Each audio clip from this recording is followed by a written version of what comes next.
Wakil Ketua Komisi Pemberantasan Korupsi atau KPK Nawawi Pomolango mengatakan Bupati Kutai Timur Ismunandar ditangkap di sebuah hotel Jakarta pada Kamis 2 Juli 2020. Nawawi menuturkan Ismunandar ditangkap bersama istrinya serta seorang kepala Badan Perencanaan Pembangunan Daerah atau Bapeda suatu daerah.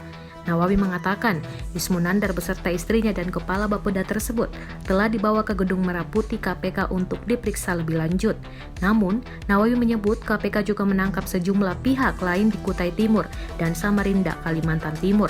Ketua KPK Firly Bahuri mengatakan Ismunandar ditangkap atas dugaan penyuapan terkait pengadaan barang dan jasa.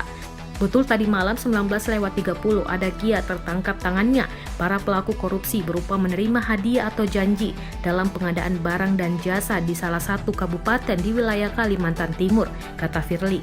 Firly mengatakan informasi lengkap terkait operasi tangkap tangan tersebut akan disampaikan lebih lanjut. Kami akan sampaikan semuanya setelah pengumpulan keterangan dan barang bukti selesai.